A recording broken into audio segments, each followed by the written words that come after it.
Hello, human peoples. You're listening to the podcast network of Gamefully Unemployed. To support us and gain access to great exclusive podcasts like Fox Mulder is a Maniac, Tom and Jeff Watch Batman, Star Trek The Next Futurama, and our latest show, Spiel Boys, head over to patreon.com/gamefullyunemployed. We do game streaming, movie nights with our patrons every Friday night, and you can even commission your own podcast about anything you want. Literally anything, within reason, and we have to do it. You are quite frankly out of excuses not to go visit patreon.com/gamefullyunemployed. That's patreon.com/GAMEFULLY unemployed, which is spelled like it sounds.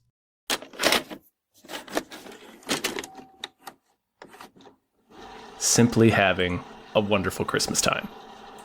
Hi, everybody. Hello, everyone. My name is David Bell. My name is Tom Ryan. And we just watched 2023, Dave. We just watched 2023. 1 year closer. Thank the Lord. One day we'll be able to finally rest. Our bones will tumble into our respective graves, weary from thousands of films we've watched and all of the jokes we've told.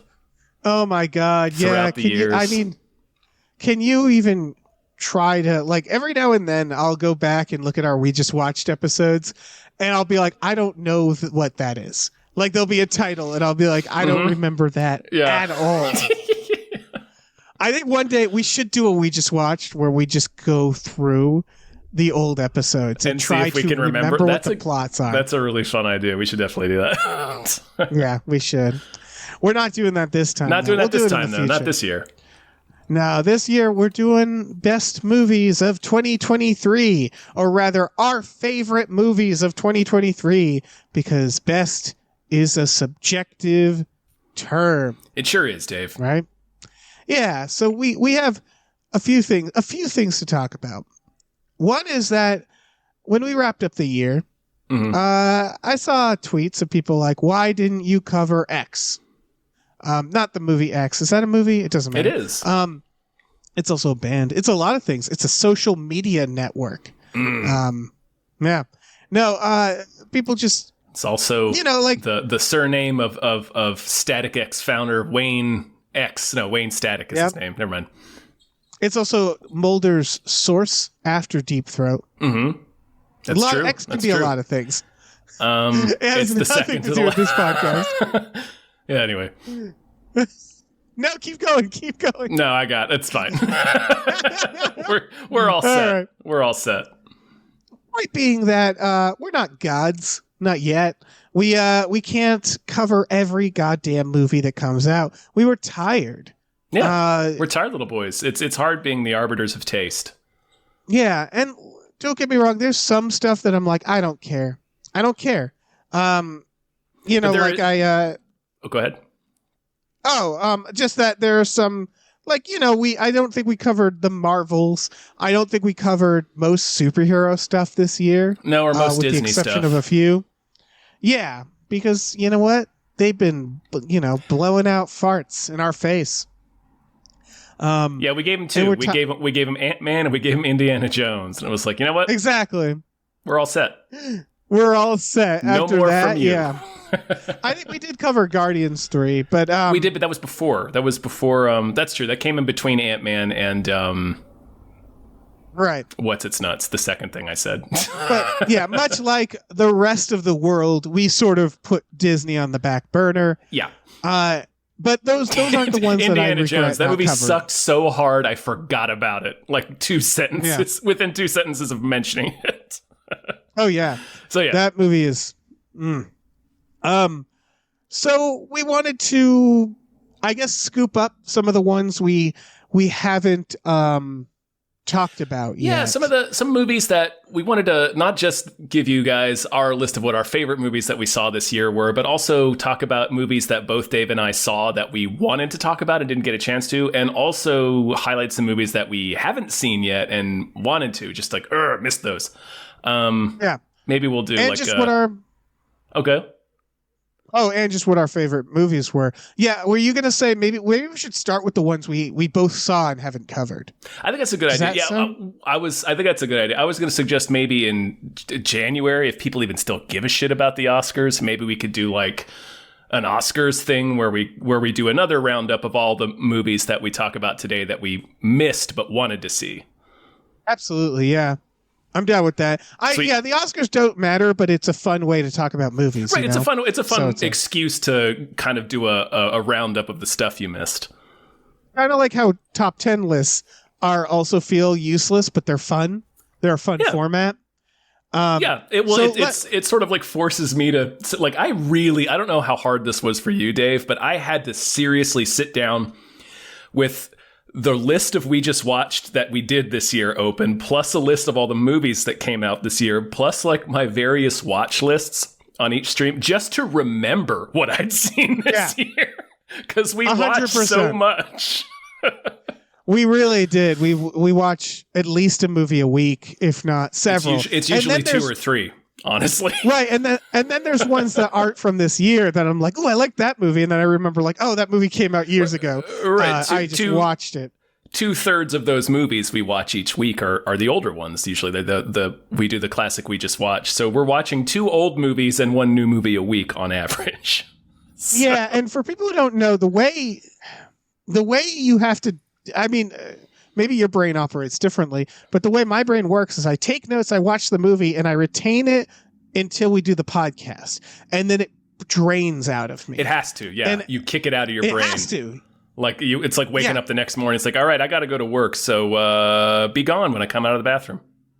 Right, because what we have to do, it's not just that we have to watch movies, it's that we have to have opinions on the movies that last at least 40 minutes, 45 minutes. And so for that reason, it's like you have to really think about a movie, even if the movie isn't that like worth thinking about. And I don't mean that means it's bad. Just like sometimes there's a movie where you're like, that was good. And that's it. That's all you want to think about the movie. And this is all to say we have the hardest job ever that anybody has ever had. We have struggled with that, though, legitimately a few times where it's like, this movie's good. I don't know. Right. Call out jokes that we like. But then also there's the famous, oh my God, I can't remember the name of the movie, but it was the movie that we bailed out of halfway through recording the episode. It was that babysitter movie. Because we realized we just don't have anything to say about this. Right. It wasn't terrible, but it was. Did we bail on that one and then do Tigers Are Not Afraid instead? No, we did the Spider. Like didn't we do that Spider movie? Oh, you might. Itsy Bitsy? Maybe that was that. Yeah. Which is also a perfectly fine movie. Itsy Bitsy. It unlike what we've just been saying, that movie has stayed in my mind for the most part. Like I remember pretty much all the beats, I think. Yeah. It wasn't it wasn't like a great movie, but that spider, the spider was pretty good. That was a good effect. Yeah, I think so too. It was gnarly. But it wasn't incredible. No, it was not great, but it was gnarly enough that I remembered it. Anyway. Yeah. I was going to transition us on that subject to a movie we both watched and didn't cover, which was VHS 85. Indeed. You remember that movie? Sort of. I remember most of it. It came out earlier this year. It's the latest, I think the 6th VHS installment on Shudder this year. 5 segments, I believe. I know one of them was Scott Derrickson. I can't remember any of the other directors. Yeah. What did you think of this one? I thought it was mostly boring. Really? I think it's one of my least favorite VHSs. That isn't to say it's terrible, but it was. I liked the framing device, the weird alien stuff. The framing story is the best part of the movie, hands down. Yeah. Yeah, but for the most part, I think it felt more like VHS 1, which is okay, except VHS has kind of on its own little arms race to escalate, right? To be as wild as possible. And this felt very muted. Like the ideas weren't as, I don't know, like apart from the framing device, and honestly the first segment that becomes like the middle segment when all the people get killed on the lake, but the lake water makes them immortal. Like that was fun. That segment and the Total Copy is the name of the framing story. Those two are pretty good, but like the rest of them are like, there's one segment where the premise is just this performance artist lady who puts on a VR headset and the VR headset kills her in front of the crowd and nobody notices. And then another one is like the Scott Derrickson one is basically, it's almost like the Black Phone to an extent, which is a movie he did earlier this year, or that might have been last year. Anyway, no, it felt like Scott Derrickson didn't care enough and was like, here's like the cutting room floor of my other scripts. You know, right. like it feels like because it's like a weird serial killer plot where it's like the murderer is a policeman and his teenage son is psychic and he's having dreams about his dad murdering people and he's projecting them onto videotapes that he's sending to the police. It's like this convoluted supernatural like Dean Koontz thriller. So my point is like the premises weren't as wild or like there's another one where it's the very first one, it's actually the second one after the people get killed on the lake, but it's the one with the earthquake in Mexico City where they find like an ancient Aztec god. Yes. That one was was kind of neat. That one was okay. Yeah. I think that one was the best idea because it starts just with this just a normal news broadcast with this kind of prima donna news anchor during an earthquake, and she refuses to leave the studio during an earthquake, and then it collapses, and then it becomes a story of, I think she's dead at that point, so it's the rest of her crew is stuck inside and they're waiting to be rescued by the fire department, and then the fire department arrives and it becomes a different story about like them stuck in this ancient temple underground. So it's like this cool idea that escalates, and that felt more like a classic VHS top like premise where it's like the premise is like we've had Medusas, we've had skateboarding zombie fighters, we've had alternate dimensions, we've had a succubus, we've had the freaking the Timo Tajanto segments from two. I've probably mangled his name. I apologize so dearly. Yeah, Madness. We've had Madness. Right, like we had like the fucking cult segment in 2 that he did, and then also the Resident Evil one he did in like 90. I think it was 99. Like, so there's been bonkers segments to this that just go completely outside of the box, and it seemed like you're outside of the 3 that I called out, the others were pretty muted. They felt like they had it. To me, it felt like they yada yada'd it, meaning that like they either began or ended with a decent idea, and then they mostly they know how to finish it. Like the Scott Derrickson one is just like, it's like a shootout, and then they all get in a Reservoir Dogs shootout. It's like, really? Right? There's no like the best ones are written like jokes, right? Where they have almost a punchline or like a short. These just kind of end. Same with the earthquake one, where you're like, and then they're attacked and it ends. And then I would say the opposite one for the performance artist, where it's like, most of that one is just watching a performance on stage. And I was like, this is so right, but nothing's happening. I could see this in LA. Mm-hmm. Like, and then at the end, she just gets killed by the VR. And it's like, that's it. Like the mask eats her face or something at the very end. Right. It's like, it's so much lead up to nothing. And most of these were like, and then they die. And you're like, oh, okay. It reminds me of I used to make horror books as a kid, and they all ended with the main character just going, and then they died. And that's what it felt like. You just give up. Yeah. I had 2 more pages left on the book that they gave me, and I realized it. And so I was like, oh shit, he dies. And everybody dies. Yeah. I do. It's David Bruckner is the person who directed the framing story Total Copy. He's the guy who did The Ritual and The Night House. Ooh, good director. And it's the best segment. And like you said, without spoiling it, it essentially ends in a punchline, and it's fucking great. It's like it is like something that friend of the pod Jason Pargin would have written. Absolutely. Like it is a John and Dave case from John. It 100% is. Yeah, it is. It's worth, like, if you're not a big fan of VHSs and you only watch the good ones, I would say, only watch the framing device of this one. And it's, that's the thing. It's not bad, but it's weirdly one of my least favorites because, like, it's down there with Viral because it has no ambition like the others. And it's made by very talented people. It just felt like, I don't know, maybe this was a pandemic film. I don't know what it was, but it felt like, yeah, I have no idea. It just felt like they were like, we got to do another. Do we have any good ideas? Not really. Well, we got to do another, so let's do one. Yeah, you're right. The more I think about it, Dreamkill, it's not just like the Black Phone. It's also like mostly, what was his other one? Sinister. Sinister, yeah. Like it has the same Sinister sequences. Yeah. Yeah. But I do. It just feels like deleted scenes. It all feels, all of them feel kind of like deleted.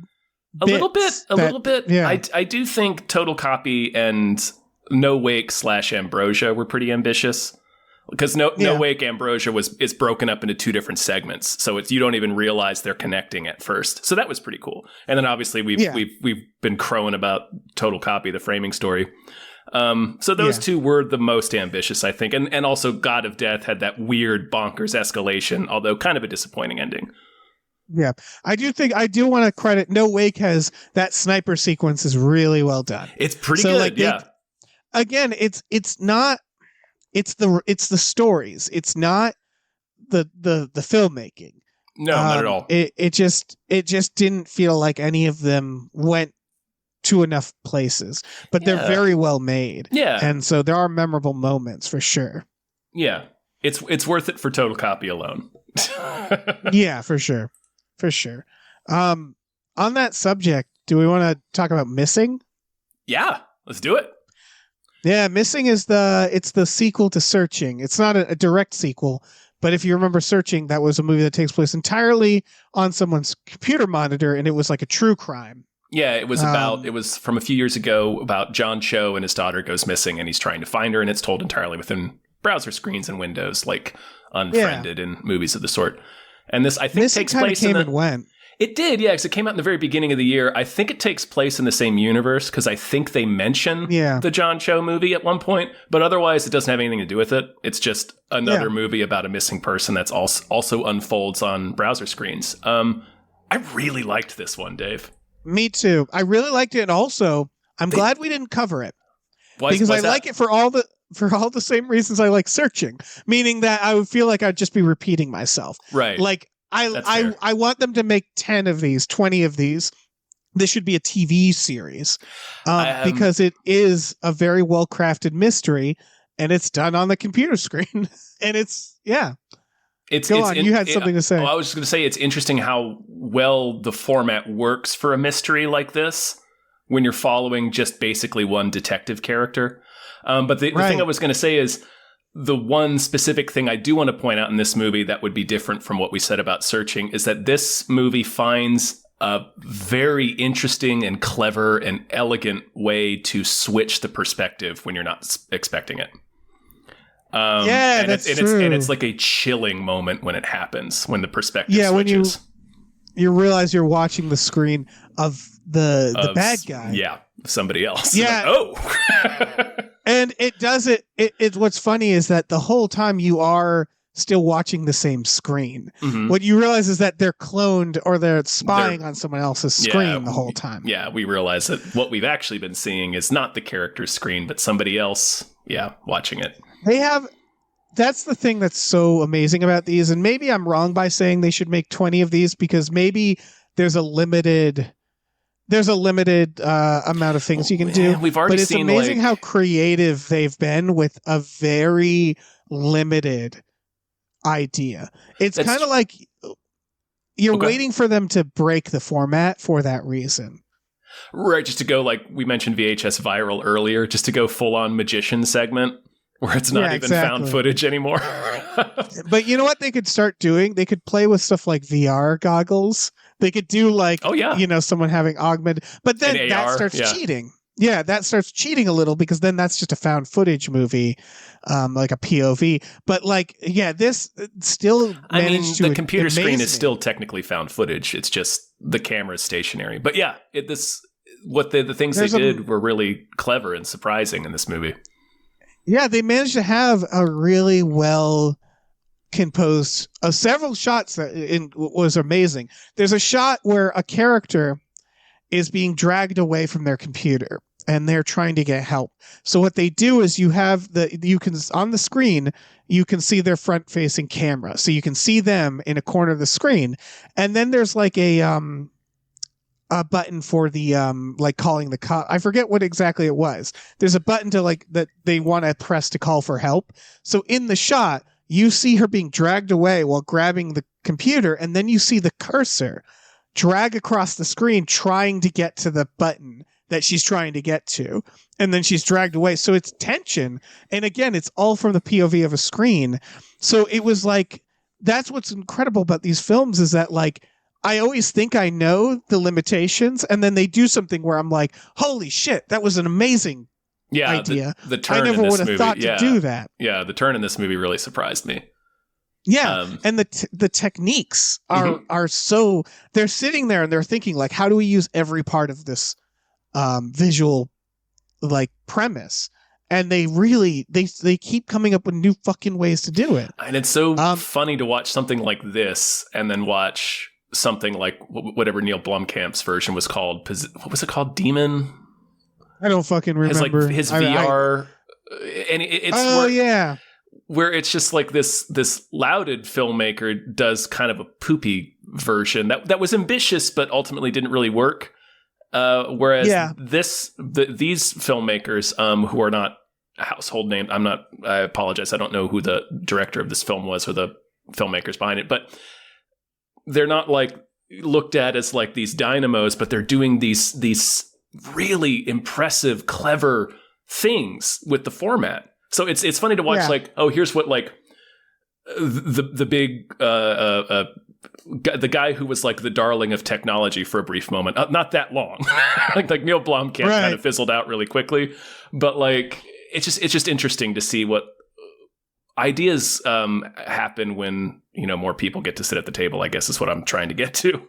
Oh yeah, and I'm looking these people up, and it looks like they both directors have a heavy background in editing, and I'm like, yep.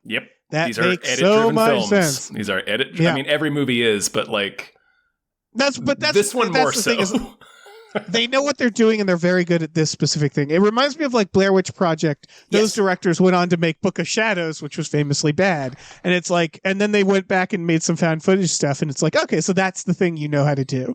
You're very good at this one thing, and that's okay. And so like, I'd love to see these directors make a POV screen movie, but right now they're very good at that. And it's actually different people who did Missing and Searching.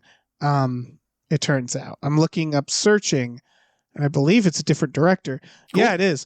But in both times, they also tackle it like directors. They know, and it was the same like writer. They're still like, yeah, that makes sense. But yeah, just to what you said, they're still tackling like directors. Like the shots are still composed, like you said, with has her face in the corner of the screen and the cursor and all that. That's all like, yeah, it's all like very meticulously done in a lot of ways.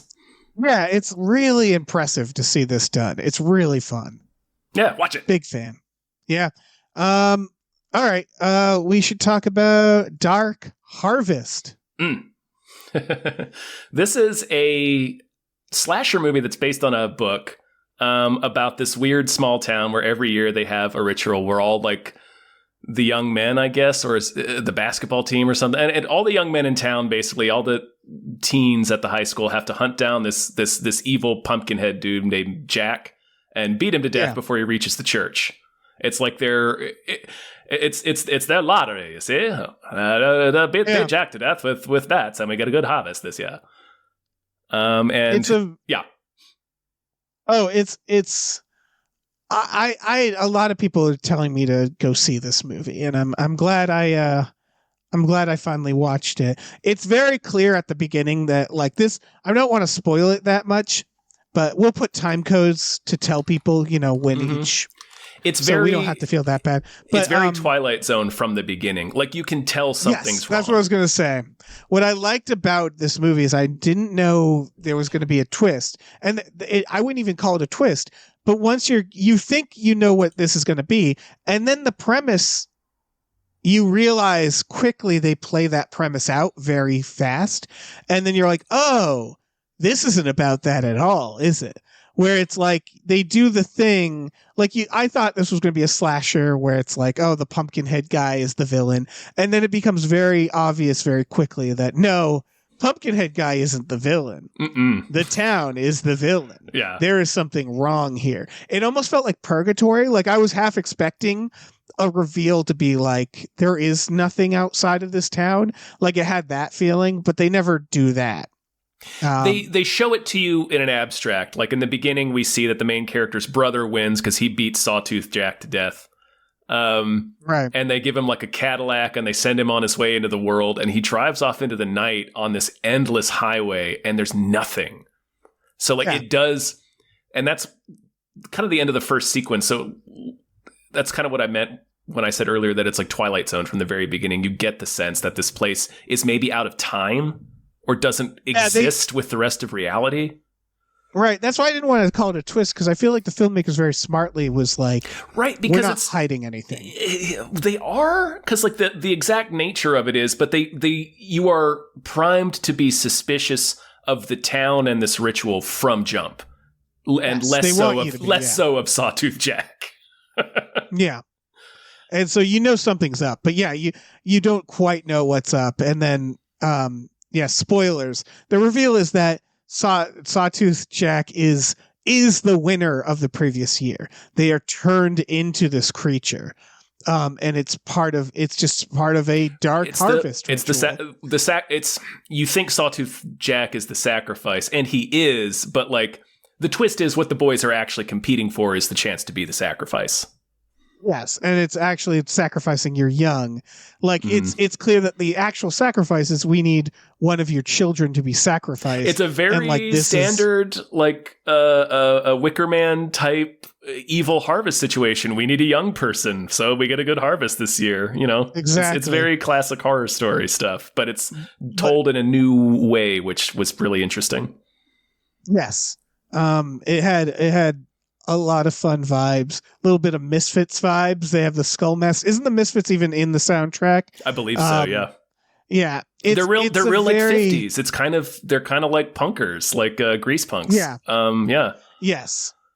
It's a very cool aesthetic. And the movie itself is very chill. It's like one of those where I'm like, I don't have that much to say about it, because this is one where I'm like, this was just a really fun, good movie. This is just I enjoyed it. There's a couple more things I want to call out. Like I said, it's based on a novel. Yeah. I'm really curious to read the novel. It's directed by David Slade, who hasn't had the best run of movies, but he did make Hard Candy, and I still really like Hard Candy. And also 30 it's got Days of Night. Yeah, I think 30 Days a Night was a good idea that was executed poorly, but it also has alcoholic dad Jeremy Davies. You can't lose with alcoholic dad Jeremy Davies. No, you can't. Solid alcoholic dad. Yeah, who else? I thought, hold on, I'm going to look it up. Elizabeth Reeser is in it, is the only other really kind of famous person in it. She's from them Flanagans. She's what's her name from Hill House? Shirley. Okay. Right. Yes. She's the mom, right? Mm-hmm. In this. Yeah. Yep. Yeah. And they do a good job with the parents. Like they introduce these ideas and they all click later where they're like, if a kid wins the harvest, his siblings can't. No other person in the household gets to. Yeah.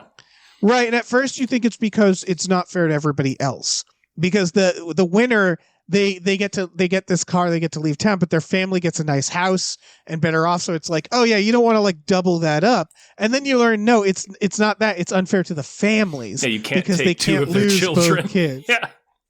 Yeah. It is clear. Like I definitely, again, I don't think the movie was trying, but there's this idea where he gets like letters from his brother. It's all about like, where did your brother go? And I like pretty quickly was like, I bet he's the fucking. It's obvious he's dead. Dad. Or it's obvious. I'm not going to say it's obvious. You are suspicious of the correspondence. The letters do not seem to be coming from his brother.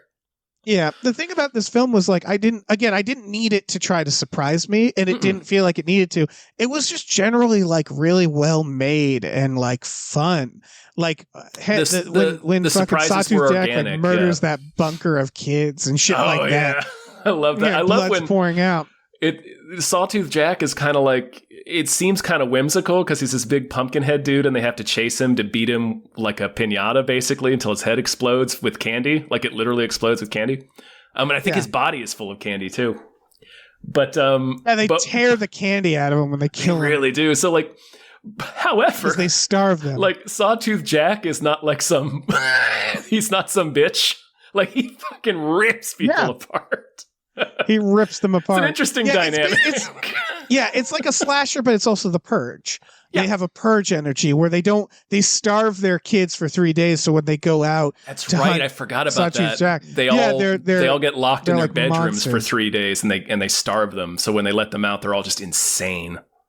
It's a lot of really good vibes. Like this has the making for a cult classic. For sure. It's like I mentioned earlier, and kind of interrupting you. I apologize. The surprises are like organic. They're not big surprises. Like they're twists that are just kind of in line with. They don't spend, like you said, they don't spend a lot of time like planting seeds to give you some big reveal. There's just kind of a couple of questions that come up as you go through the movie, and then they get tied together, and you're like, oh, that's it. It's not like big reveals or anything, but just very satisfying storytelling. It's done in a good way. Absolutely. And I don't know. I'm just glad people are going to be. I don't know. It's nice to see a new cult classic out there.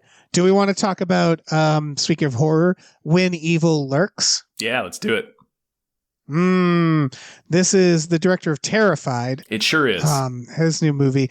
It was on more hype. If you recall, it is demonic possession as a pandemic. Yeah. So like people are kind of like, they're sort of cash. It's really casual. Like everybody's aware of demon possession. It's just a thing that happens. It is very much a pandemic movie. It's just replace the pandemic with demonic possession, and it's two farmers out in the countryside, and they encounter a neighbor that is clearly possessed. And it's like this dystopic kind of future, which is, I mean, it's not really that dystopic because it's exactly what happened, but like the government's not giving anybody any instructions or updates anymore on what to do about the demonic possession. All right, geez, why is that abandoned. Familiar? So these two brothers just kind of clumsily, and it's really the older brother is the main character, and he starts trying to handle this on their own. It's like, well, the government's not going to help us. We have to get this possessed dude off of our land, or else this is bad news for all of us. Like, if a possessed person dies, it unleashes a demon. They have to be like exorcised by a specific expert, but they find that like this expert exorcist has been killed and beheaded on the way to the house. They're like, well, we'll just dump this demon in the countryside ourselves. Them and their landlord, actually. That's right. It's their landlord. Yeah. Yeah, it is. And of course, shenanigans happen. The possessed dude falls out of the back of their truck, and it just starts spreading, and shit starts going nuts all over the place. It's basically about a guy who did a bad job, and his entire family pays for it. It's mostly the landlord honestly starts it, because he's the one that's like, we got to get this possessed dude off our land, and then he falls out of the truck. He's like, fuck it. And then he gets back and he shoots the possessed goat, which unleashes the demon that kills him and his wife. Yes.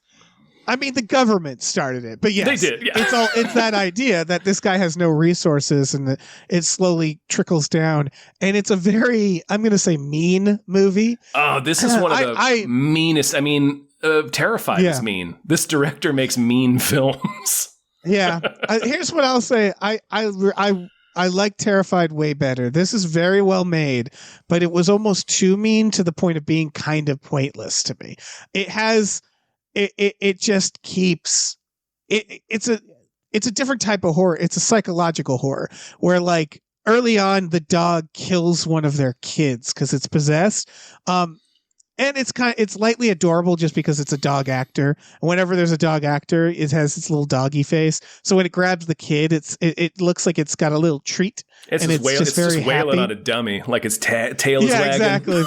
Yeah, like you can't help but to know what you're actually watching. Yeah, you're watching a dog play with a doll. Play with it, yeah. But so we can go into spoilers a little bit. Is like basically this guy watches his whole life get destroyed in a very cruel way. and then basically that spite in the end causes him not to properly get rid of this demon and just unleash it further on the world, right? Mm-hmm. Yeah. And it's done in a very gory ass way where the demons, they're great fucking demons because they're like kind of weirdly passive, but also they aren't. Nope. Like they kill people, but they're like they're not like Evil Dead demons, right? No. They just sort of, they're more like weird and haunted. It feels like a slow possession, kind of like The Exorcist. I think this movie, I really like this movie, but I also agree that I think Terrified is more scary. This is just kind of, it is almost comical in how cruel it is, but yeah, watching it as like, it very quickly clicked as a pandemic movie for me. So watching it from that viewpoint, like I understand.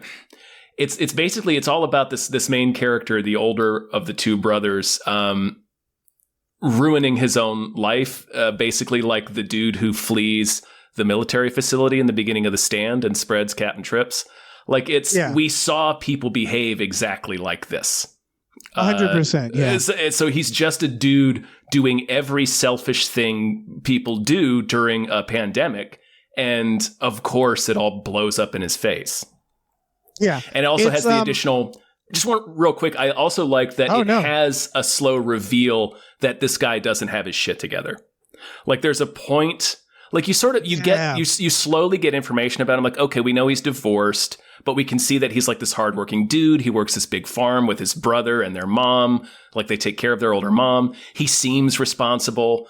And then we get, he's like, when the demon breaks out, he's like, we have to get into town to get to my ex-wife and her husband and my kids. We have to make sure they're all safe. So he seems like he's a good guy. But when he gets to the ex-wife's house, there's the reveal that the divorce was ugly. He's got a restraining order placed on him because he's been stalking them. Like he's not a good dude and he doesn't have his shit together. And then so you get this realization like partway through, like, oh, this guy, we shouldn't feel good that this guy is sort of in control of the narrative. And from that point on, it's just pure chaos as he destroys everything. At a spot. Yeah, I love that moment in a film when you realize that the protagonist is not someone you like, where you don't necessarily, you always are you start on the side of the main character for obvious reasons. Yeah. But movies being like, you don't have to like this guy. It's a very well made movie. It's just like, it's not on my top 10, not because it's a bad movie, but because I like Terrified so much more, and that's more my jam, that I was like, this is very good. It's just not my particular, like, I didn't enjoy watching it. I didn't have fun watching this movie. I laughed at some of the cruelty for sure, but ultimately it was like, it's number 11 on my top 10. You know what I mean? Sure. Where it's like, it's a fantastic movie. It just didn't make the list. I didn't. There's a lot of very good movies that didn't make my top 10, and this is one of them where it's just like, I still keep thinking about Terrified, and this movie was good. It just wasn't my genre of horror, I guess. I dug it, but I totally agree. It's not as scary as Terrified. So I would say start with Terrified. I dug it.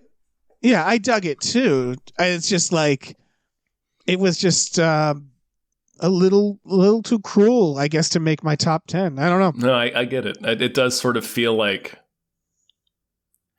we're punishing a guy we already kind of don't like. Yeah, so I do get that, but that's a lot of horror. That's Pet Sematary. Yeah, for sure.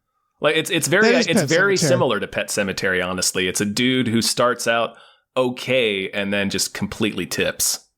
Yeah, and he just goes on tilt and ruins everything. Yeah, and you're just watching, being like, stop doing If you just stopped, or if you just did the sensible thing that you're being told to do instead of the impulsive, selfish thing you think you have to do, then this would be solved. But he can't do it. Yeah. Well, I think that concludes the movies we've both seen. Yeah, we both seen. So we should probably. Is this our? What we missed, or do we want to just go into our top 10? I was gonna do what we missed, because I feel like that'll be quick. I was thinking, sorry I missed you, and then our top 10, and then maybe just some honorable mentions at the end, things that didn't make it. We could talk about why. It Lives Inside. Didn't catch it. I wish I did. Yeah. And the Bone Woman, speaking of which. I'll talk about the Bone Woman. Okay, yeah. I missed that. I wished I would have seen that one. I haven't seen that one yet. That one, spoilers, is in my honorable mentions. That was a hard choice to bump the Bone Woman off. It's very good. It's another one that just like when I watched it, it was very good, and then it just sort of it sort of faded away in my memory.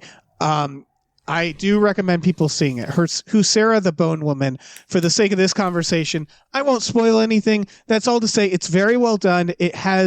We covered the others. It has that same bit where, like, for example, when there are scary things, it doesn't prompt you with like jump scare sounds. Mm-hmm. It just lets you get scared by it, which I really appreciated. It's obviously an elevated horror. It's about other things. So it's like more like a drama horror. Cool. Very good movie. Awesome. Theater Camp. Oh yeah, I did want to see Theater Camp. Me too. And I am so sad I missed it. Well, I think it's on. I will see it. I think it's on Prime. I think. Right. For the record, these are just movies that we couldn't watch before we. We just didn't get a chance to get these movies in. I so badly want to see Godzilla -1. Yes, that is on my honorable mentions. It is playing everywhere near me. It's just I haven't been able to get out to the freaking theater in the past 2 weeks. It sucks. I want to see it so bad, Dave. All right, here's what I'll say about Godzilla -1. It is extremely good. It's also a product of us lowering the bar of blockbusters. And that is to say, it's extremely good, but it's not like life-changing. Like some of the hype around it has gotten a little over the top. As far as I'm concerned, sure. That I don't want to take anything away from it. It's a very good Godzilla movie, and it's just Godzilla, nobody else. What are we going to do about this Godzilla? It definitely has pandemic vibes. Yeah, has pandemic vibes. This is in the trailer. It's about a kamikaze pilot, so it's very much about this idea of like sacrificing a generation for the greater good. Et cetera, et cetera. Yeah. So, it's a period piece too. I really love that. It is. Yeah. Go see it. It's great. Extremely good. It's less fun than you'd think. It's more like I'm not expecting it to be Godzilla. fun. That's why it's one reason I'm so amped to see it. I'm expecting it to be like pretty heavy. Right. Yeah. Godzilla -1. In the way that the original Godzilla is pretty heavy. Right. That's not a fun movie to watch. I mean, no, not at all. It is because it's well made and amazing, but yeah, anyway. But it's good. People should see it. Past Lives. So I need to talk about this movie in the sense that I had opportunities to watch this, and I just haven't. I don't actually have an interest in this movie. This is all to say that if you look at most top 10 movies of the year, this is on it, and it seems to just be a romantic drama.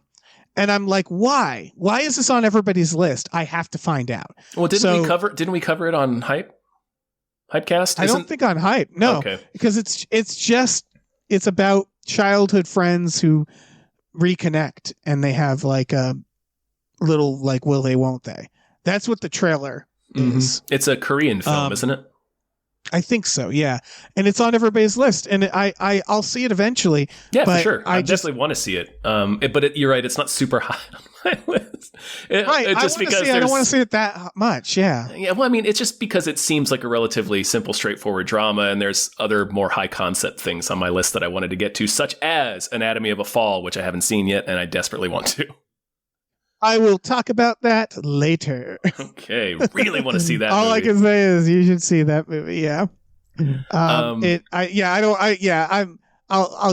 expand on that, but yeah, spoilers for my top 10 list that appears on it. Sure.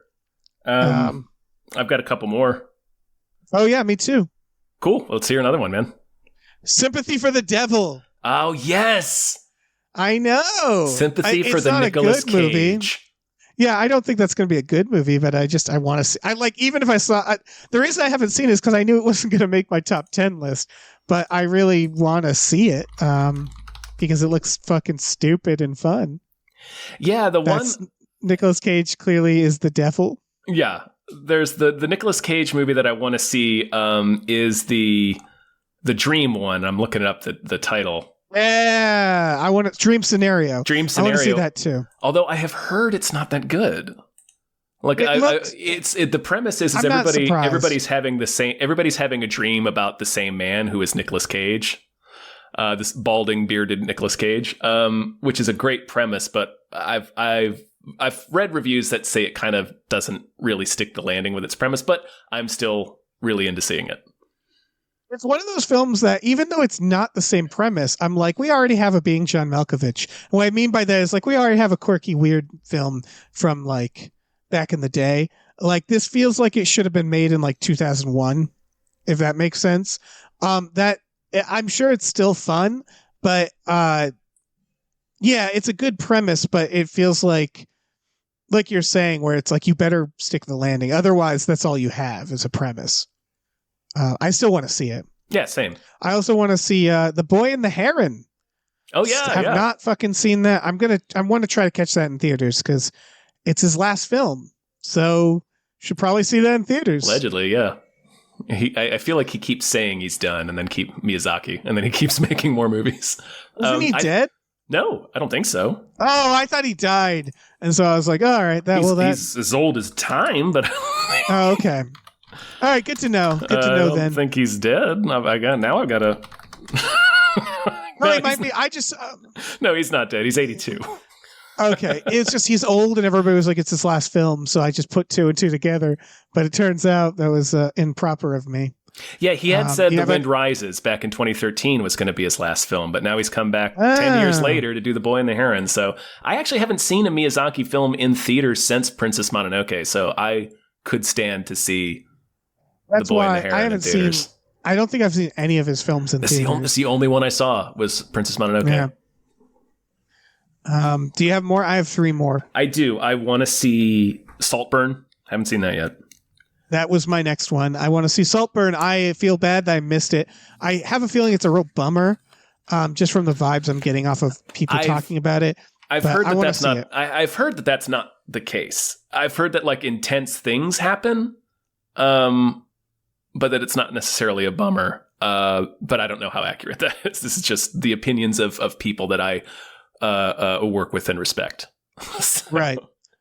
But yeah, Saltburn. Saltburn. I want to see American Fiction, but it's not playing anywhere near me. What the fuck is American Fiction? Oh, that's the Jeffrey Wright movie where it's kind of like World's Greatest Dad, where he's a professor who's like frustrated at his lack of success. So he writes a quote unquote like stereotypical black novel where he just, where it's just where he makes all the details up of this great tragic past that he has because it's the only thing that white people seem to be interested in reading. And it becomes this huge success and he has to like sort of fake it from that point. Oh, that sounds terrific. It really sounds good. Yeah. And it's been on a lot of lists. So I hope I get a chance to see it soon. And yep. Jeffrey Wright's amazing. Yeah, he's great. I want to see Fallen Leaves. That we covered that. I think it might have been more hype, but it's not a movie that I would have wanted to see, except it's showing up on a lot of favorite movie lists. I've heard people recommend it. It's a fucking just a, I don't know, romantic comedy. It's the one that looked kind of like Wes Anderson-y, but I shouldn't say that because it looks more like something Wes Anderson, like the style that Wes Anderson would copy, I guess. But it, I don't know. I wouldn't have thought much of it, but everybody's saying it's very good. So Fallen Leaves. Cool. I have one more. I have a few more. The Zone of Interest. Need to see. Yeah, we'll talk about that. Okay. Suitable Flesh I haven't seen yet either. I did. It's fun. It's very fun. It is a sexy thriller, like it says. I don't want to say too much about it because the premise is pretty obvious right from the start. But so here's what I'll say. I've actually said on Hypecast and stuff, they need to make a movie like blank, and then that's what that is. It's that movie. It's a movie that I kept saying we need this type of horror movie, and Suitable Flesh seems to be that type of horror movie, which is sweet. Cool. So yeah. The Creator. Sure, yeah. Yeah, I mean, I don't think it would have made my top 10 list, but no, but I'm always into new sci-fi. I just knew new ideas. Nothing about the movie looked really particularly grabbed my attention. Who is it? It's Gareth Edwards? Yeah, I think so. It's the Rogue One guy. I've heard it's better than it had any right to be. At least it got better reviews than I expected, and so I want to fucking find out. I want to find out. That's all. Seems like fun. Sure, yeah. I got nothing else to say about that. Yeah. That's the end of my list. All right, I think it's time for our top 10. Oh man, right? We'll do a top 10, and then we'll cool down with honorable mentions because I still have some ones. And so our top 10 are going to be films that we've covered or not covered. You know, it's going to vary. And we'll probably have repeats, but we should just go through it. Do you want me to start with number 10? I think so, because I'm going to have to reorder my list a little bit. That's fine. My number 10 movie is Dungeons & Dragons: Honor Amongst Thieves. Hell yeah. Early in the year, easy to forget. I just think blockbusters should be more like this movie than other movies. This was a very successful and fun blockbuster. And when you look at that's the one thing that I missed this year was like fun blockbusters. Like a big fun blockbuster. That was one of the few ones. Yeah, this was kind of the only one I saw, really. Honestly, that's my number 10 too. Oh, you know what? Guardians was pretty fun. But Guardians didn't make my list. Okay, yeah, that was an honorable mention. I like Guardians is an honorable mention just because, you know, James Gunn's a good movie maker. I think he understands the superhero movies best probably right now. And it was tying up these characters that we all had spent a lot of time with, and it did it really well. Anyway. All right. Same number 10. Yeah, Dungeons and Dragons. All the same reasons. Do you want me to? Yeah. My number 9, Teenage Mutant Ninja Turtles: Mutant Mayhem. You saw this. I did, yeah. I thought it was very pretty. It was really great. Yeah, the animation was great. The voice acting was great. The 4 kids that got to play the turtles were incredible. Everyone was so funny. It was just a fun movie. Yeah, I like their Peter Laird and Kevin Eastman references. I like that April O'Neil is also a teenager. It took them way too fucking long to figure realize. That one out. Yeah, it's like that's so much less creepy. They can have the hots for her now. And it's not weird. She can hang out with them and it's not weird. I liked what they did with the mutants. I liked what they did with Bebop and Rocksteady. I liked that they adjusted the plot, the characters a little bit to keep it fresh while still making me feel like they understood Teenage Mutant Ninja Turtles, which is a silly thing to say, but there is stuff to understand about what's fun about them, you know? Mm-hmm. I liked the cinematography, which is a weird thing to say, but the cinematography stood out. They're animated a little like Spider-Verse, but it did feel like they did their own thing. But not entirely. Yeah, they did their own. Yeah. They did their own designs. It looks kind of stop motion done in that style. Yeah. Like it's hard to describe, but if you've seen it, you guys know it was cool. I really liked it. It was cool. What's your number 9? Well, I'm like doing adjustments on the fly here. I locked it down, and I hated that fact, but I locked it down. I should have locked it down. I think 9 might be Last Voyage of the Demeter. Ooh, good one. It's not even on my list, and I kind of regret that. It was almost an honorable mention, but I really liked it. It's fun. It's well made. I like how mean it is. Like we were just saying that, like when Evil Lurks was maybe a bit too cruel. This one plays that balance pretty well. Although the ending is really cheesy, so that is probably why it's so low on my list. But the rest of it, I was really into for the most part. Absolutely, yeah, that's a good pick. Should we keep going? Anything else to say about it? No, I liked the cast. It was much better than I expected. I like how, it's not a perfect movie, but I like that it's always fun when you can make Dracula scary. Absolutely. So that's it. It's well shot, I think. For the most part, yeah, it was. Yeah. A lot of cool shadow play and stuff, and all the darkness of being on the ship. It's fun making a haunted house out of a boat. Yeah, it is. It's a fun fucking movie. You know what wasn't a fun movie, but it is my number 8, Skinamarink. See, I didn't know whether to count that for this year because it technically came out last year. I know. I counted it because it technically did, but it released, like, you could see it in 2023. Gotcha. If you want, I can discount it and put it no. Okay, because it's on a lot of lists for this year. That movie gave me a headache. It's a very stressful movie, and I have so much fucking respect for it. Not just because we chatted with the director, but because it made me feel like a certain genre of movies are back again. And that is like abstract, surreal horror, like Lynchian shit. I love its popularity. I love that people ate it up and it, responded to it. And I think it's a very fun's the weird word for it, but a very interesting and well-made film. It's so cool. It's so cool to experience it. I've said it a million times before, but I don't think we did a We Just Watched on it, you and I. Did we? No, we didn't. I think I did it with Drew. You did it with Drew. That's right. I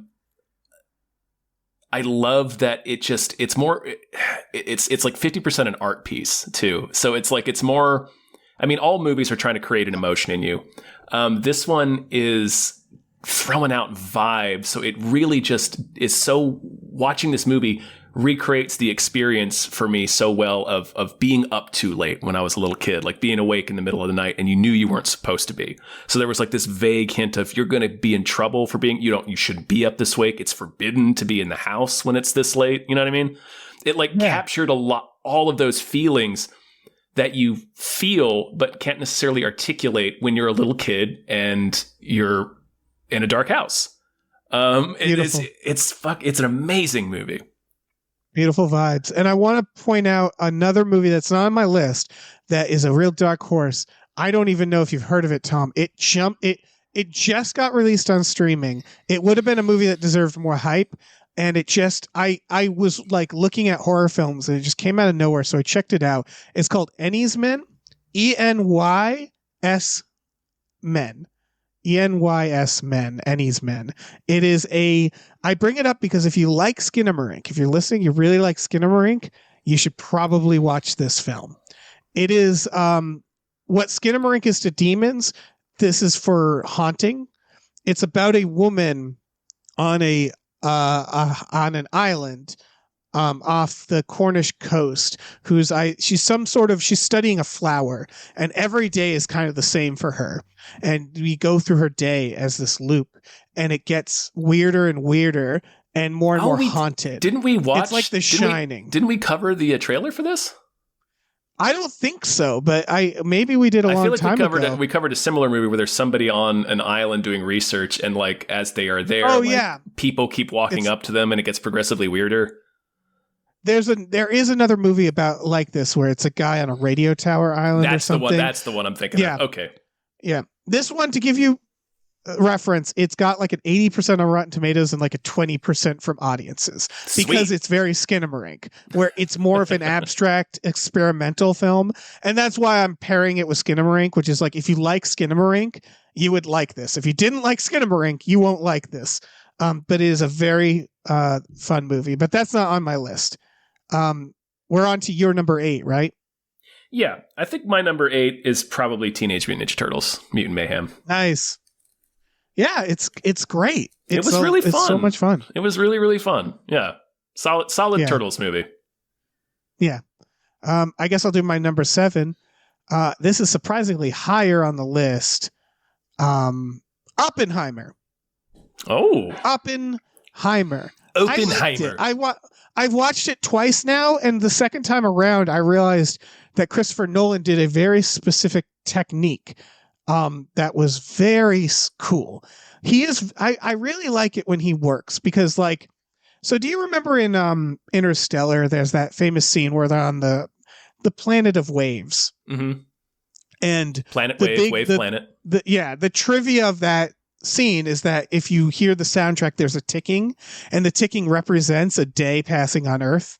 Oh, shit. So like, yeah, that's part of in the soundtrack. It's a great idea. And Christopher Nolan kind of loves doing that. The way he makes his films are very often, he builds his editing or the way the film's presented, he builds it into the premise, right? Like Memento is meant to simulate the idea of not having a short-term memory, right? Being because by going backwards, like this character, yeah. And Oppenheimer does a thing that I only noticed the second time, and that is obviously there's the scenes where the sound drops off, like the bomb going off when he like has those moments of realization. Mm-hmm. But another thing he does is, for example, there's a scene where the scientist is talking about what if we made a hydrogen bomb, and it's in the flashback, and then they cut to them later talking with Robert Downey Jr. around the table about the hydrogen bomb again. Making a hydrogen bomb, yeah. Yep. And then they cut to them in a hearing even later talking about the hydrogen bomb. And what he's doing is showing shockwaves. He shows an event. The ripple and effect, then shows the ripple. And so like the whole thing is ripple based in some very obvious ways. But even the filmmaking is done that way. Very well made film. You're right. I didn't notice that. I'll have to watch it again.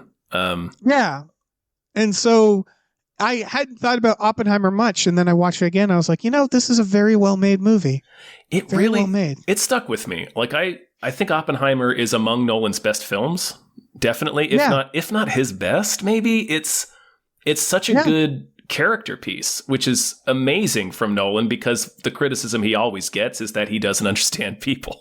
Like he writes human beings like Martians. And there's a little bit of that. There's a little bit of that in here because it's entirely subjective. It's from the point of view of two specific men.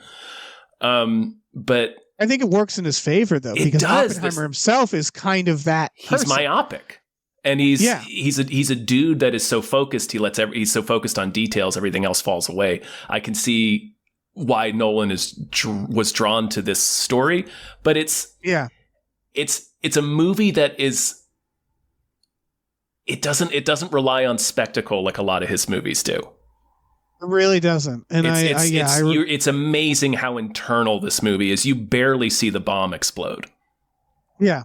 Like it's not about that. And I just thought it's not about that. It was not only was it like a great idea for to tell this story, is to make it, well, this is what the story is. It's about this man knowing or feeling he has to do this and wrestling with what that means, and also with how culpable he is, and all there's layers. There's a bunch of layers to it. That's why this person is an interesting historical figure. So just to make a movie, I like that with that just is, I don't know, there's something that is an entirely interior drama. So he picked the right narrative choice, but also it was pretty risky, right? This is a big IMAX movie. Absolutely. That's a 3-hour drama that's half in black and white, and there's no action. It's just it's an interior drama for the most part. Not for the most part. There's also plenty of exterior drama, but the conflict is almost entirely interior. It's amazing that he tricked the world into seeing it. Yeah, and then like lately his quotes seeing it in IMAX. Yeah. He's like, I made a 3-hour movie and I made a 3-hour drama in black and white that made $1 billion. I'm feeling great about the movie industry right now. Yeah. That's what he said in a recent interview. Thing. In a way, Oppenheimer is one, it would, symbolically, it's higher on my list for that exact reason, which is that I'm just so happy that it succeeded, that everybody got together and said like, yes, we want movies like this, and in the future we'll probably make more movies like this because of Oppenheimer. And it's kind of like Skinamarink. It's the same vibes where I'm just like, I fucking love that we all said like, yes, we are ready for this shit again. I love it. What's your number 7? I think my number 7 is Barbie. Okay. Yeah. I enjoyed Barbie. I saw it late. I didn't get a chance to see it in the theaters just because of life. But I liked this one, but it didn't stay with me as much. And I guess that was probably because I had sort of hit it after the initial wave of excitement. Right. And I guess I was a little surprised at how small scale it was, but that's not a bad thing at all. Like, I think it's a fun movie. It's very well made. It had a lot of, it's not super deep, but it had a lot of things to say that just normally don't get talked about in big blockbusters like this. For sure. And it's funny, and there's everybody's having a blast making it, and it's cool that a movie like this, that's also seen as a huge risk for different reasons. You know, it's people. Right. The mentality has long been in Hollywood that you can't make a blockbuster film for women. You can't make a blockbuster film that doesn't appeal directly to white men. I think that's a worldwide thing, like an opinion that's held in a lot of different studios, but that's clearly not the case, obviously. When you finally put out a movie for this underserved audience that just, you know, wants to see more stories that they can relate to, it becomes a huge fucking hit. It's the biggest movie of the year. It's one of the biggest movies ever made. Yeah, and that does send a great message, because it was so long that there's like, it's also, and I know this doesn't matter, but there's always a thing where people are like, Marvel's woke, that's not why it's not working. And it's like, no. Now we have definitive proof that's why it's not working. Yeah, Marvel's not working because it's lazy. Yeah, exactly. And Barbie was not lazy. No, it wasn't. There was a lot that went into that movie, man. Oh, yeah. Emerald Fennell, the director of Saltburn, is in it as Midge. She's the pregnant Barbie. That's so fucking weird. Yeah. There's a bunch of fun cameos. It's a fun cameo movie. It's a movie that you just have I just had like a doofy smile on my face the entire time. Absolutely. Yeah. It was really well done. Everybody was great. Yeah. I'll have a little more to say about it later. Sure. But yeah, I agree with everything you said. What are we on? 6? That was my 7. So. Oh yeah. This feels like it should be later down the list, but my number 6 is Cobweb. Oh. Cobweb. I mean, this is all good. That's the thing. It's all movies I loved.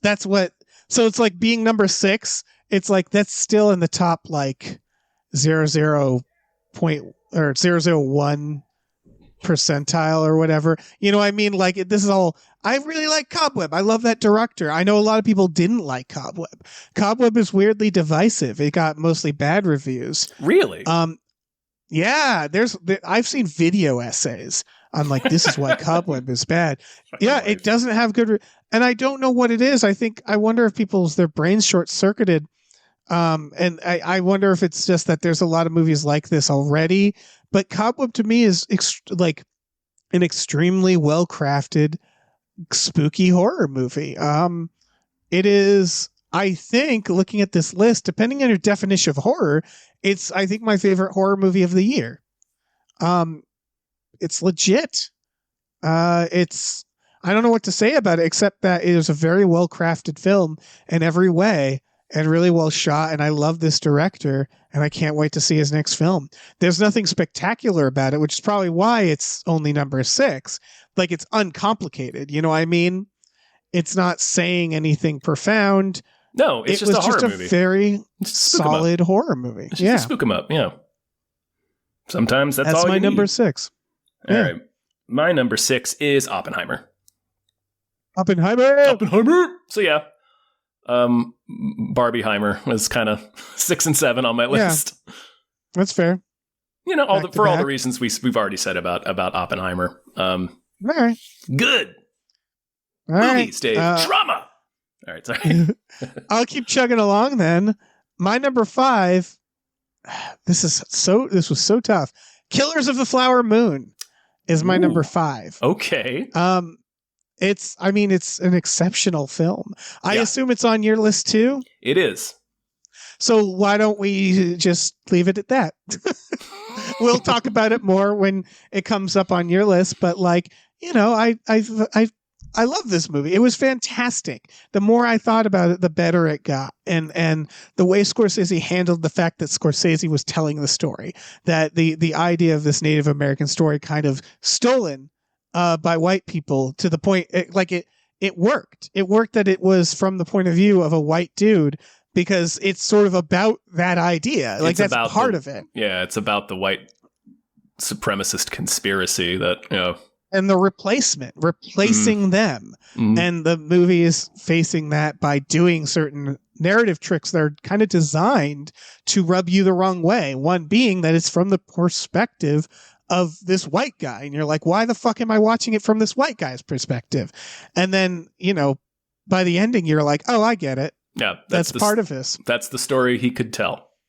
Yeah. What's your number 5? My number 5 is When Evil Lurks. There it is. Yep. Yeah, we already talked about it, but it is a very good movie. I like this movie. It's good. I like mean things sometimes. Yeah. I understand. I mean, do you have anything else you want to say? No, just you and I are both, we have a streak of old school horror fan in us. So I think both of us enjoy movies like this once in a while where it just, no, fuck you. This is a horror movie. This is not gonna be a happy ending. Are you kidding? Like, it's just a horror movie. Absolutely. And I thought it was an interesting way to do a pandemic movie. Yeah. Very good. It's a cool idea. Yeah, it's just funny you talk about mean films because my number 4 is The Zone of Interest, which is, I wouldn't call a mean film. It is a gut-wrenching film. You haven't seen it, so I won't say too much, but you know the premise. Yes.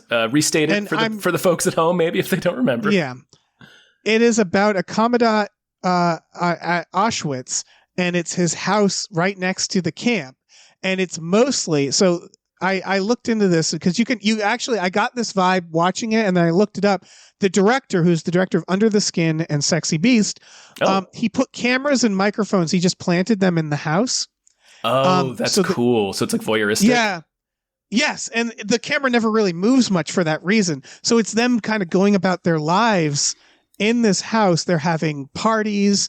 They're raising their kids. They're worried about his job. They're, like any other family where it's like he's trying to get a promotion, et cetera, et cetera. Yeah, gotta have the boss over for dinner. Yep, exactly. And the entire time, you just hear it. You never see it.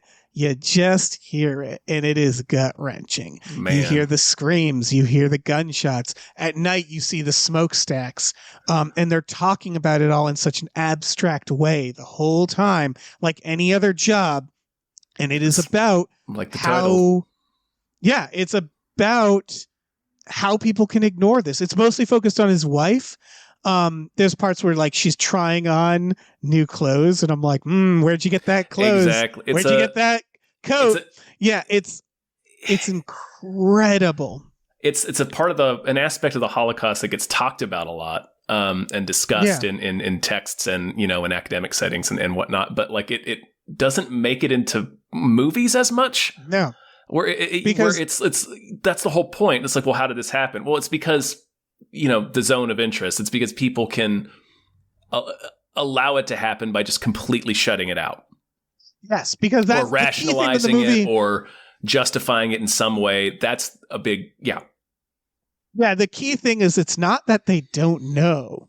It's that they don't know. Think about it. Yeah. There's a scene where like a woman is talking to her and she's talking about an old like acquaintance who was a Jew, and she's like, I wonder if she's over there about the camp. And that's it. Like, it's the equivalent of like, I wonder what they're up to these days. Yeah. Like, it's that. And so it's gut-wrenching. It pretty fucking relevant right now. Exactly. It is so good. The ending is amazing. I won't go into the ending, obviously, but it is very abstract in a lot of ways, and it's very a lot of it is slow because that it's kind of the point, is to show this mundane life, but it never feels slow. It's almost like all the shots are designed in a way where it's like Auschwitz is looming. It's like a monster, that like the way it slowly reveals it, and the way you get these shots of these beautiful gardens, and then you just see the guard tower in the back of the shot, and it's always there. Their house is walled on every side, so it's almost like they're in their own little prison, but it's about the idea that they're shutting it all out. Mm-hmm. It would be my number one if it weren't for the fact that it is not going to be for everybody, but it should be watched by everybody. It is an incredible fucking film. Yeah, it's very, very high on my list of movies to watch. Yeah. It's probably the best film of the year. Not my favorite, if that makes sense, but the best film of the year. Yeah. It should win all the awards. Gut-wrenching, fucking horrifying, amazing movie. That's my number 4. My number 4 is Napoleon. No! I'm glad you put it on because it's on mine. I fucking love Napoleon. I love what a messy little bitch he is. I loved how funny and weird the movie was. I just thought it was, and I liked also what it had to say. You know, we did a We Just Watched episode about it where I think we were both sort of impressed with how much the movie had to say about its characters. Mostly just Napoleon. And I think Ridley Scott is getting better the older he gets. Like it's a great film. His movies are still long, but they're really efficient, if that makes sense. And Napoleon was weirdly fun and funny and engaging, but also dramatic and emotional. I really enjoyed it. It was it felt like a pop important movie, if that makes sense. Right. Like a pop Oscar film. It's much like Killers. It's like Ridley Scott. If he's like, I want to make a 4-hour film, it's like, yeah, you do that. Yeah. Like, that's the thing. Whenever they're like, we're making a 2.5-hour superhero film, I'm like, you cut that down by an hour. Thank you very much. Yeah. But like, I'm going to make a fucking almost 3-hour Napoleon film. It's like, yeah, that's why we make long films. That's what long films are for. Seems like that's not enough time, actually. Yeah, exactly. Because they leave a lot out. Yeah. Anyway, that was my number 4, Napoleon. Yeah. It's great. It's not on my list mainly because I'm just not a history guy. Like, it has nothing to do with the quality of the film. Oh, I'm a history guy. I like history. Yeah, obviously. But it's very good. That's your number 4. That's my number 4. Speaking of weird little guys, my number 3 is The Holdovers. I want to see this so bad. Yeah. So this is the thing. There's extra points for the fact that it was filmed where I'm from. And so every 80% of this film is because it was filmed in a few places. One is a town I lived. It's also where they filmed The Judge, and they filmed Dexter and Labor Day. But also they filmed it as Deerfield Academy, which is, I actually was an extra in a period film that was shot at Deerfield Academy. So that's all to say that I've been inside about 80% of this movie. Like, I was just like, oh yeah, I've been in that classroom. I've been there. Like, every fucking minute of the movie is shit. There's a scene where they go to Boston and then they just shoot the interiors back in where I'm from. So like, the whole fucking movie is my hometown or my hometown area. So like, that's all to say that I'm a little biased. That said, it's also just a very good movie. It's a little slice of life. It starts in a way where you're like the starting premise, you're kind of like, oh, I get it. This will be fine. And then it changes up in a little way that you go like, oh, this is going to be really great. And it's just a sweet little comedy. It's an Alexander Payne film, you know? Mm-hmm. It has a little bit of hurt, a little bit of pain, and a little bit of good. He loves that shit. So nothing spectacular. Like, it's like, now that I'm thinking about it, I'm like, man, I wonder if Zone of Interest should have gone after The Holdovers.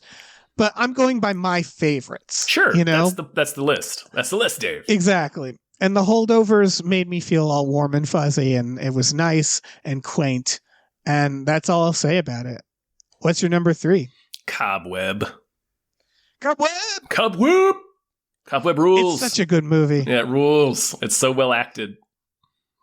Again, best horror movie. Again, if you don't count Zone of Interest, which you could, but Cobweb is best supernatural, right? But you go. It's your pick. So why do you love Cobweb? It's fucking gnarly, man. I love the premise. I like the switch. I like gothic horror. That starts with, stories like this that start with it's a family that's clearly keeping some kind of secret. Like, the parents are weird and they're sinister, never like super outwardly so, but in a quiet way. And then the layers of the mystery start unfolding, where first you think he's hearing a ghost, and then it's clear that it's not a ghost. It's a living person in his walls. And I'm like, okay, who's this person? So there's the way the mystery unfolds in this classically Gothic way, but in a modern setting, in this tiny, creeped out suburban house with this pumpkin patch in the backyard. It's good. It's just good. It's a fucking so Halloween good. As hell movie.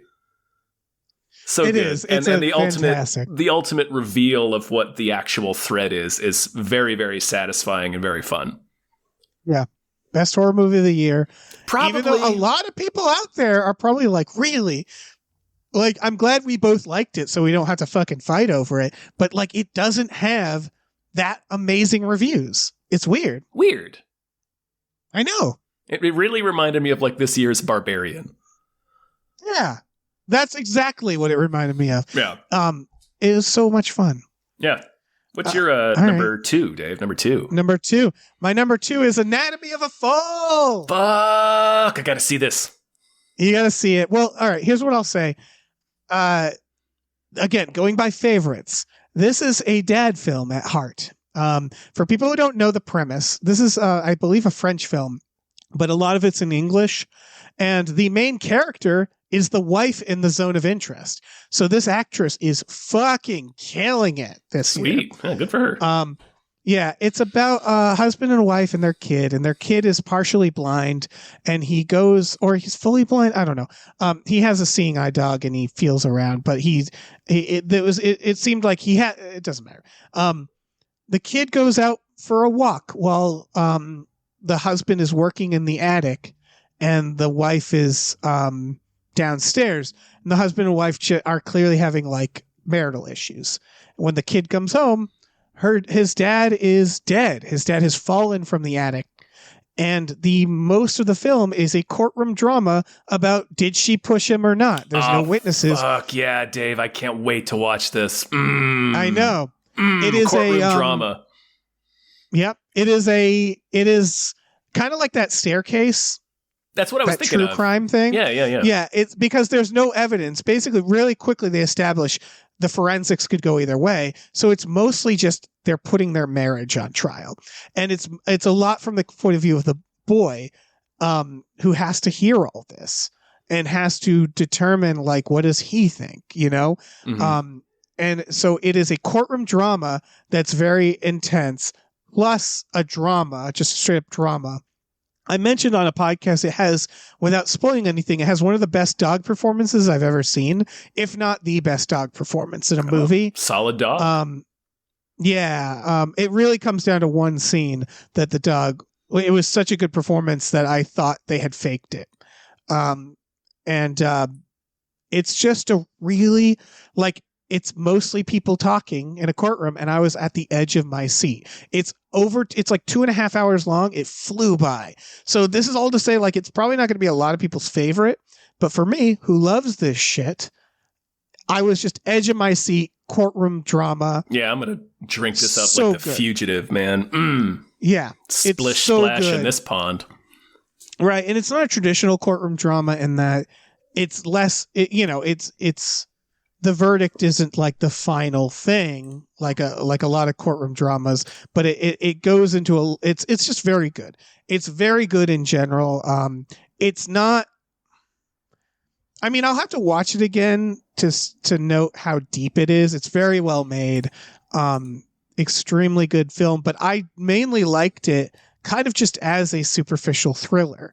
There's probably more to it than that, but that's how I took it in because I've only seen it once. I have a little recency bias on this because it's one of the last films I saw recently, but I really enjoyed it.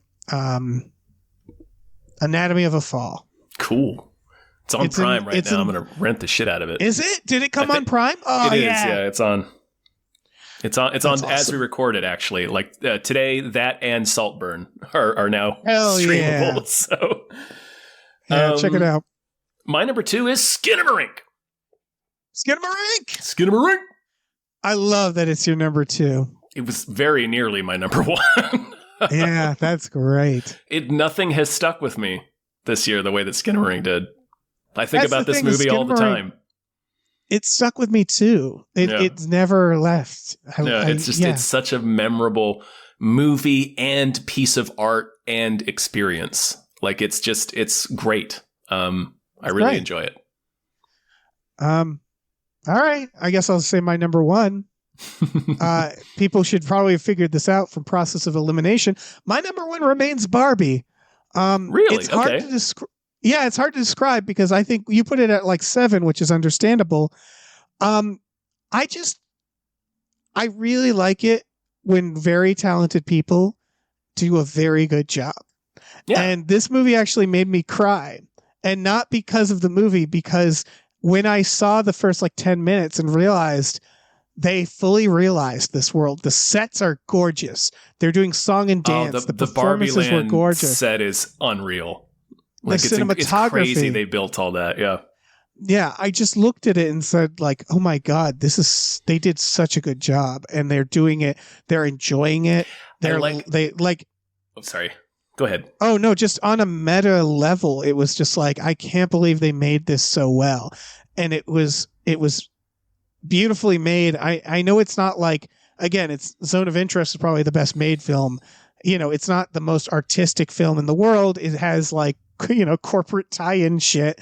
But it was just so well made. I don't know. I loved every second of it. I enjoyed it for a dumb, thoughtless blockbuster.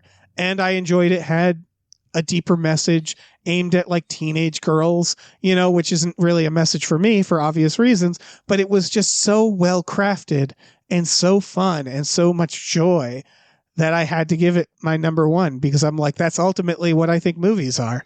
Yeah. You know? No, I love that they understood that they had to build the Barbie stuff in order for it to look like Barbie stuff.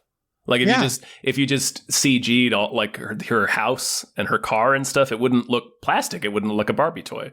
Like it wouldn't look right. And just the understanding that thing, like that fundamental thing, was, man. Yeah. It's just it's one of a million things that the Greta Gerwig and the set designers and the cinematographer and everyone just understood about how to make this movie. Everybody was firing on all cylinders. There was not a single performance every performance seemed to outdo each other constantly. They were just so good. And yeah, everything from the music to the cinematography, the set design, to the prop design, to the makeup, it's all amazingly done. It's just so well fucking crafted. I really enjoyed it. I really enjoyed Barbie. Yeah, it's a good movie. Again, I put it at 7, but like you said, every movie on my list I thought was great.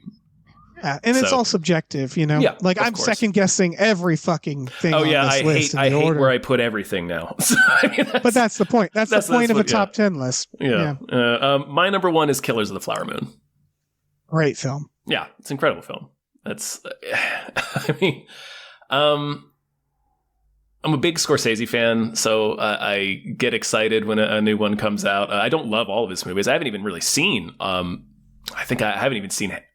I might have only seen half of them. There's a number that I haven't seen, but I really love his ability to draw you in to the kind of small lives of characters, and just keep that pace going he's very good at immersing you in the story that way. And that's just one of many things that I like so much about his movies. And that's definitely present here. I like that he picked the DiCaprio character as the main character and then uglied him up the way that he did, which is actually historically accurate. Like in the Killers of the Flower Moon book, that character Ernest is described as being handsome, but with like a smashed nose, like he got punched in the face. And that's exactly what Leo looks like in the movie. He's a handsome guy, but he got like fucked up at some point. Yeah. It's just, I think it's like Zone of Interest. I think the story about the conspiracy, the angle that he decided to take on the Reign of Terror events for the Osage people in the early 20th century, where something like 60 to 70 people were murdered at least that they can kind of know of, and probably a bunch more that they have no idea about. So it's just very relevant to tell. I think it's the story is disappointingly or not disappointingly, but like despairingly relevant in the way that Zone of Interest is despairingly relevant.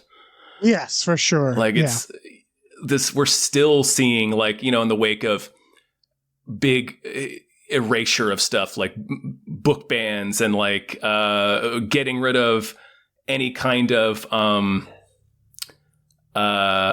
minority studies in state colleges, and just really trying to erase the narrative of American history and rewrite it in a way that white people are amazing and great and God's chosen people. Like, we're seeing that so fucking hardcore right now. And that's what this movie's about. Like, that's what was at the heart of the conspiracy in Killers of the Flower Moon, is that all of these white dudes believe they had the right to do this because of white supremacy. Like, they say it throughout the movie. They're like, well, the Osage people are on their way out. So it's just the natural order that we come in and take all this money that they don't even, why should they have all this money? Like, it's such a perfect depiction of American history. Like, it's a single episode of fairly recent American history, but it's like, no, this has always been the problem, and it continues to be the problem. It's also not boring. No, not at all. It's a very, very engaging movie. It's also a very good movie. Yeah. I'm sitting here getting into like the themes and like why it's relevant. It's also just a good movie in the way that Scorsese movies are good. It's not like a crime drama, really. No, not at all. I think some people were expecting it to be, because it is about a series of crimes. But like, you're in on the conspiracy from the beginning. So really, the escalation is that you steadily learn how culpable DiCaprio is, and then you're watching. Meanwhile, Lily Gladstone is just bewildered and getting poisoned, and as her family is dying around her. So it's like this. Yeah. It's not quite a thriller though, but I don't know. It's he did an Oppenheimer where the trailer is like, ooh, come see it, the bomb, and then you watch it, and you're like, oh, this is not that at all. And this was the same, where like, oh, it's crime, they're gonna fight each other, and then you watch it, and you're like, oh no, he's just slowly poisoning her, isn't he? Yeah, and it's it's very good, but yeah. And it's kind of about like what a bunch of clowns they are. Like, when the FBI comes in, they don't like, you're expecting like, oh, the FBI is here now, the cops will take over, but that doesn't really happen. Like, they never become, like, even Jesse Plemons never becomes a major character. They're just sort of in the background. It really is a great depiction of the FBI as being like, they're not the good guys. Like they're just very serious, but they're still kind of, they're not great. You know, like they're fine, I guess, but. They're efficient. They have to beg them to show up in the first place, you know? Yeah, it's an interesting idea too, where it's at the early, like, a lot of places didn't have police departments still at this point. I don't know. Right. Anyway, that's all stuff that's in the book. I was just really into the movie. Good movie. Great movie. Fucking well made. Love that it focuses on just what a craven little worm DiCaprio is. I know, he's such a little so good in jerk. It. Again, De Niro's a real king shit too, and Lily Gladstone obviously is great. And I don't know, it was great performances all around. Yeah, it just really affected me, and I just thought it was surprisingly profound in an unexpected way. Like, you wouldn't think a story about these ghouls would end up being as profound as it. I don't know. I'm talking it up too much now. I mean, but it's your number one. I get it. Yeah. You really liked it. Yeah. Yeah. I was really into it. Yeah. I have some honorable mentions, but that's it. That's our list. We fucking did it. We nailed it. But I do have a lot of 11s, number 11s. Sure. Let's hear it.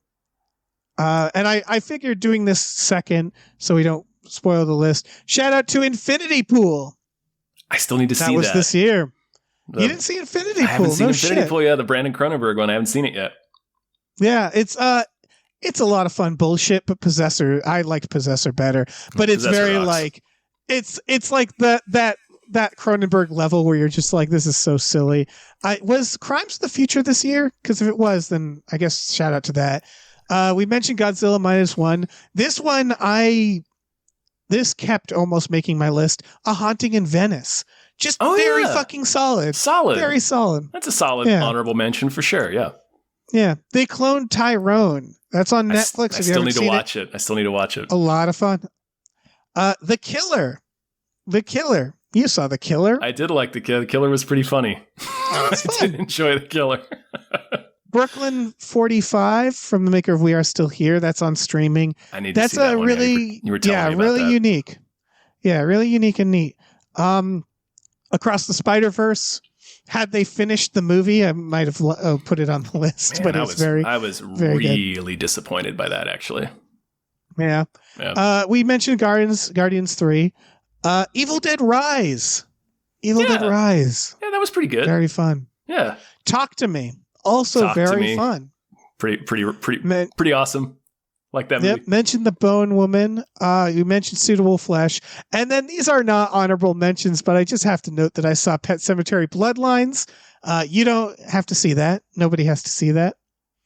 And I saw Blue Beetle, which was fine. It's a perfectly fine movie. Set in a universe that doesn't exist anymore. Sweet. Blue Beetle. Glad we got Blue that Beetle one felt like, yeah, that was one where I was like, you're 10 years too late. This would have been good 10 years ago. Shirks. Make this movie earlier. Yeah, where they're like, look, we're diverse. We're doing like, Latino people. And I'm like, you should have fucking done that to begin with. You should have done it. You're 10 doing years it. Ago. You're doing it at the tail end of cares. Like, you've squeezed all the goodwill out of people at this point. Yeah. But it's a perfectly fine superhero movie. That's all I should say. You have any others? I have an honorable mention. It's a short film. it's by Connor O'Malley. It's called The Mask. The Mask? Do you know who Connor O'Malley is? No. He's a comedian. He's on several I Think You Should Leave sketches. But he does these very... Oh, Connor, I just looked him up. He's also in Detroiters. He plays his brother. Yeah, he's great. So his most recent short that he put out is called The Mask, and he makes like these kind of very surreal Tim and Eric-esque, I Think You Should Leave-esque comedy sketches on his YouTube channel. But his most recent video, The Mask, clearly took him several years to make, and secretly, like as you watch, you get like 5 or 6 minutes in, it's about 30 minutes long, you realize it actually has a narrative. And then you start to follow it, and it actually had me almost a little misty-eyed at the it actually has a profound ending. Does he sleep with Frankenstein's chick? No, it's not like it's not what you expect. It actually has something pretty thoughtful to say about. I'll watch it. About social media culture and parasocial relationships, and I don't want to say too much more about that because it'll spoil it. But it's basically watch the shit out of this. It's kind of like Missing or Searching in that you're basically watching. It's a browser-based movie where you're watching somebody kind of browse the YouTube social media presence of this character. I forget what his name is. Tyler something. He's not playing Connor O'Malley in it. It's just sort of this he's a huge Whose Line Is It Anyway fan, and it's his desperate quest to go out to LA and make it as a comedian, and that's the starting point, and it gets so fucking dark. Ooh, that sounds great. It's so well done, and it actually has like a pretty affecting ending. Like how it ends is like it ends and you're like, oh shit. Like it ends pretty fucking real, honestly. So I can't say enough good things about it, but it's very weird. If you're a fan of him at all, or if you're a fan of Detroiters or I Think You Should Leave, you kind of know what this is going to be. Yeah, I have to see this. But it is intensely surreal. But a clear narrative does start to emerge pretty quickly, and then it just becomes kind of a short film. That's awesome. Yeah, I found it online. Really I'm going to watch it. It's about 20 minutes. Yeah. Watch Connor O'Malley's The Mask. All right. I will. Holy shit. And I think we did it. I think we did it, Dave. I think we fulfilled our obligation. We have covered the top 10 films of the year and then some, folks. Thank you so much. Thank you. Everybody give us a hand. Everybody give us a hand at home. We're not going to clap. You should clap. You should clap for us. That's what this is about. That's the arrangement. Exactly. So please clap. And please check out our Patreon. Patreon.com/gamefullyunemployed. You go on there. We watch movies every Friday night with our patrons. We have exclusive podcasts. Tom and Jeff watch Batman, Fox Mulder's Maniac, Star Trek: The Next Futurama, and Spiel Boys. We have custom We Just Watched. It's where it all happens. Please check it out. Yeah. Or rate and review us wherever you get your podcasts. Do that stuff. We also have an awesome Discord community that you can get to be a part of. Hell yeah. Be sure to check that out when you sign up. Also, we have a store. Head over to gamefullyunemployed.com where you can find a link to our Teespring store where you have all kinds of cool original artwork and designs. You can get on t-shirts, mugs, stickers, posters, all sorts of things. So slap your year-end peepers onto those. Hell yeah. And may your year be new. Mm-hmm. Right? You don't want the same year. No, you throw this year is now just a shitty old man in a diaper. So you kick his ass out and then you get brand new baby New Year in his place. Yeah, that's what you do. Always a diaper, though. Never not a diaper. May your year be diaper. Mm-hmm. Filled with diaper. Yes. May your years be huggied.